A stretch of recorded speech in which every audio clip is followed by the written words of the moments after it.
tinggallah seorang pemuda bernama Uwais Al-Qarni yang berpenyakit sopak. Karena penyakit itu tubuhnya menjadi belang-belang. Walaupun cacat, tapi ia adalah pemuda yang soleh dan sangat berbakti kepada ibunya, seorang perempuan wanita tua yang lumpuh. Uwais senantiasa merawat dan memenuhi semua permintaan ibunya.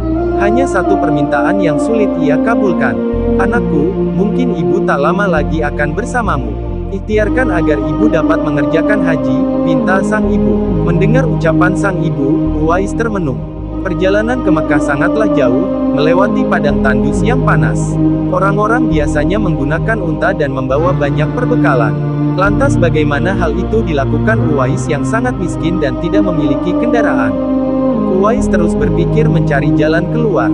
Kemudian, dibelilah seekor anak lembu. Kira-kira untuk apa anak lembu itu? Tidak mungkin pergi haji naik lembu. Uwais membuatkan kandang di puncak bukit. Setiap pagi ia bola-balik menggendong anak lembu itu naik turun bukit. Uwais gila, kata orang-orang yang melihat tingkah laku Uwais.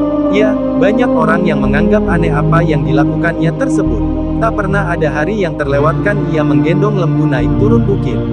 Makin hari anak lembu itu makin besar, dan makin besar pula tenaga yang diperlukan Uwais. Tetapi karena latihan tiap hari, anak lembu yang membesar itu tak terasa lagi. Setelah 8 bulan berlalu, sampailah pada musim haji. Lembu Uwais telah mencapai 100 kg, begitu juga otot Uwais yang makin kuat. Ia menjadi bertenaga untuk mengangkat barang. Tahukah sekarang orang-orang, apa maksud Uwais menggendong lembu setiap hari? Ternyata ia sedang latihan untuk menggendong ibunya. Uwais menggendong ibunya berjalan kaki dari Yaman ke Makkah. Subhanallah, alangkah besar cinta Uwais pada ibunya itu. Ia rela menempuh perjalanan jauh dan sulit, demi memenuhi keinginan ibunya. Uwais berjalan tegap menggendong ibunya wukuf di Ka'bah. Ibunya terharu dan bercucuran air mata telah melihat Baitullah. Di hadapan Ka'bah, ibu dan anak itu berdoa. "Ya Allah, ampuni semua dosa ibu," kata Uwais. "Bagaimana dengan dosamu?" tanya sang ibu keheranan. Uwais menjawab, "Dengan terampuninya dosa ibu, maka ibu akan masuk surga. Cukuplah ridho dari ibu yang akan membawaku ke surga." Itulah keinginan Uwais yang tulus dan penuh cinta. Allah Subhanahu wa Ta'ala pun memberikan karunia untuknya. Uwais seketika itu juga sembuh dari penyakit sopaknya. Hanya tertinggal bulatan putih di tengkuknya. Tahukah kalian apa hikmah dari bulatan disisakan di tengkuknya Uwais tersebut? Itulah tanda untuk Umar bin Khattab dan Ali bin Abi Thalib, dua sahabat Rasulullah, untuk mengenali Uwais. Beliau berdua sengaja mencari di sekitar Ka'bah karena Rasulullah berpesan, "Di zaman kamu nanti akan lahir seorang manusia yang doanya sangat makbul. Kalian berdua, pergilah cari dia. Dia akan datang dari arah Yaman, dia dibesarkan di Yaman. Sesungguhnya Allah mengharamkan atas kamu durhaka pada ibu dan menolak kewajiban, dan meminta yang bukan haknya, dan membunuh anak hidup-hidup, dan Allah membenci padamu banyak bicara, dan banyak bertanya, demikian pula memboroskan harta, menghamburkan kekayaan." Hadis riwayat Bukhari dan Muslim. Uwais Al-Qarni pergi ke Madinah setelah menempuh perjalanan jauh. Akhirnya Uwais Al-Qarni sampai juga di kota Madinah. Segera ia mencari rumah Nabi Muhammad. Setelah ia menemukan rumah Nabi, diketuknya pintu rumah itu sambil mengucapkan salam. Keluarlah seseorang seraya membalas salamnya. Segera saja Uwais Al-Qarni menanyakan Nabi yang ingin dijumpainya. Namun ternyata Nabi tidak berada di rumahnya, beliau sedang berada di medan pertempuran.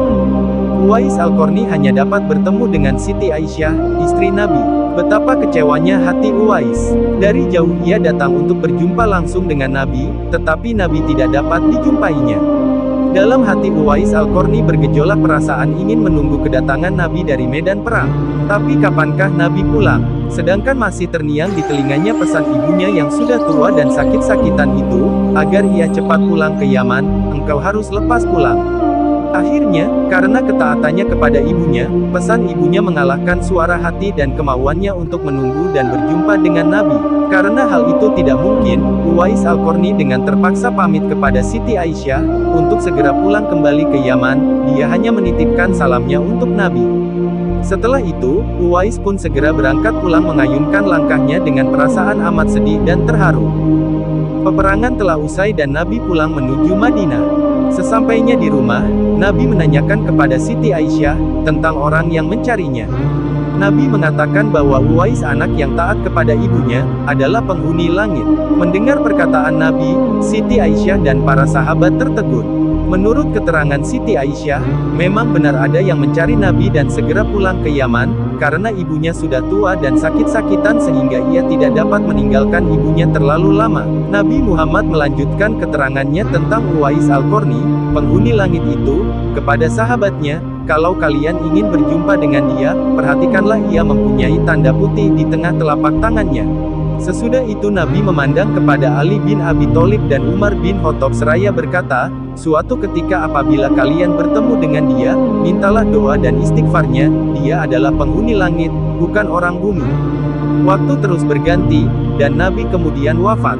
Kekhalifahan Abu Bakar pun telah digantikan pula oleh Umar bin Khattab. Suatu ketika Khalifah Umar teringat akan sabda Nabi tentang Uwais Al-Qarni, penghuni langit. Beliau segera mengingatkan kembali sabda Nabi itu kepada sahabat Ali bin Abi Thalib. Sejak saat itu setiap ada kafilah yang datang dari Yaman, Khalifah Umar dan Ali bin Abi Thalib selalu menanyakan tentang Uwais Al-Qarni, si fakir yang tak punya apa-apa itu. Yang kerjanya hanya menggembalakan domba dan unta setiap hari. Mengapa Khalifah Umar dan sahabat Nabi, Ali bin Abi Thalib selalu menanyakan dia? Rombongan kafilah dari Yaman menuju Syam silih berganti, membawa barang dagangan mereka. Suatu ketika, Uwais Al-Qarni turut bersama mereka. Rombongan kafilah itu pun tiba di kota Madinah. Melihat ada rombongan kafilah yang baru datang dari Yaman, segera Khalifah Umar dan Ali bin Abi Thalib mendatangi mereka dan menanyakan apakah Uwais Al-Qarni turut bersama mereka. Rombongan kafilah itu mengatakan bahwa Uwais ada bersama mereka, dia sedang menjaga unta-unta mereka di perbatasan kota. Mendengar jawaban itu, Khalifah Umar dan Ali bin Abi Thalib segera pergi menjumpai Uwais Al-Qarni. Sesampainya di kemah tempat Uwais berada, Khalifah Umar dan Ali bin Abi Thalib memberi salam. Tapi rupanya Uwais sedang sholat. Setelah mengakhiri sholatnya dengan salam, Uwais menjawab salam Khalifah Umar dan Ali bin Abi Thalib sambil mendekati kedua sahabat Nabi tersebut dan mengulurkan tangannya untuk bersalaman. Sewaktu berjabatan, Khalifah dengan segera membalikan telapak tangan Uwais, seperti yang pernah dikatakan Nabi. Memang benar, tampaklah tanda putih di telapak tangan Uwais Al-Qarni. Wajah Uwais nampak bercahaya, benarlah seperti sabda Nabi, bahwa ia adalah penghuni langit. Khalifah Umar dan Ali bin Abi Thalib menanyakan namanya, dan dijawab, Abdullah. Mendengar jawaban Uwais, mereka tertawa dan mengatakan, kami juga Abdullah, yakni hamba Allah. Tapi siapakah namamu yang sebenarnya? Uwais kemudian berkata, nama saya Uwais Al-Qarni. Dalam pembicaraan mereka, diketahuilah bahwa ibu Uwais telah meninggal dunia. Itulah sebabnya, ia baru dapat turut bersama rombongan kafilah dagang saat itu. Akhirnya Khalifah Umar dan Ali bin Abi Thalib memohon agar Uwais membacakan doa dan istighfar untuk mereka. Uwais enggan dan dia berkata kepada Khalifah, sayalah yang harus meminta doa pada kalian. Mendengar perkataan Uwais, Khalifah berkata, kami datang ke sini untuk mohon doa dan istighfar dari Anda. Seperti dikatakan Rasulullah sebelum wafatnya. Karena desakan kedua sahabat ini, Uwais Al-Qarni akhirnya mengangkat tangan, berdoa dan membacakan istighfar. Setelah itu Khalifah Umar berjanji untuk menyumbangkan uang negara dari Baitul Mal kepada Uwais untuk jaminan hidupnya. Segera saja Uwais menampik dengan berkata, hamba mohon supaya hari ini saja hamba diketahui orang. Untuk hari-hari selanjutnya, biarlah hamba yang fakir ini tidak diketahui orang lagi. Fenomena ketika Uwais Al-Qarni wafat beberapa tahun kemudian, anehnya, pada saat dia akan dimandikan, tiba-tiba sudah banyak orang yang ingin berebutan ingin memandikannya.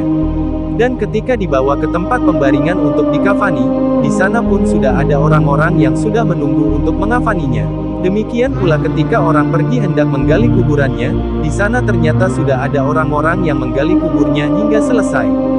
Ketika usungan dibawa ke pekuburannya, luar biasa banyaknya orang yang berebutan untuk mengusungnya. Meninggalnya Uwais Al-Qarni telah menggemparkan masyarakat kota Yaman. Banyak terjadi hal-hal yang amat mengherankan. Sedemikian banyaknya orang yang tak kenal berdatangan untuk mengurus jenazah dan pemakamannya. Padahal Uwais Al-Qarni adalah seorang yang fakir yang tidak dihiraukan orang. Sejak ia dimandikan sampai ketika jenazahnya hendak diturunkan ke dalam kubur, di situ selalu ada orang-orang yang telah siap melaksanakannya terlebih dahulu. Penduduk kota Yaman tercengang. Mereka saling bertanya-tanya, siapakah sebenarnya engkau wahai Uwais Al-Qarni? Bukankah Uwais yang kita kenal, hanyalah seorang fakir, yang tak memiliki apa-apa, yang kerjanya sehari-hari hanyalah sebagai pengembala domba dan unta. Tapi, ketika hari wafatnya, engkau menggemparkan penduduk Yaman dengan hadirnya manusia-manusia asing yang tidak pernah kami kenal, mereka datang dalam jumlah sedemikian banyaknya. Agaknya mereka adalah para malaikat yang diturunkan ke bumi, hanya untuk mengurus jenazah dan pemakamannya. Berita meninggalnya Uwais Al-Qarni dan keanehan-keanehan yang terjadi ketika wafatnya telah tersebar kemana-mana. Baru saat itulah penduduk Yaman mengetahuinya, siapa sebenarnya Uwais Al-Qarni. Selama ini tidak ada orang yang mengetahui siapa sebenarnya Uwais Al-Qarni disebabkan permintaan Uwais Al-Qarni sendiri kepada Khalifah Umar dan Ali bin Abi Thalib agar merahasiakan tentang dia. Barulah di hari wafatnya mereka mendengar sebagaimana yang telah disabdakan oleh Nabi, bahwa Uwais Al-Qarni adalah penghuni langit. Begitulah Uwais Al-Qarni, sosok yang sangat berbakti kepada orang tua, dan itu sesuai dengan sabda Rasulullah ketika beliau ditanya tentang peranan kedua orang tua. Beliau menjawab, mereka adalah yang menyebabkan surgamu atau nerakamu.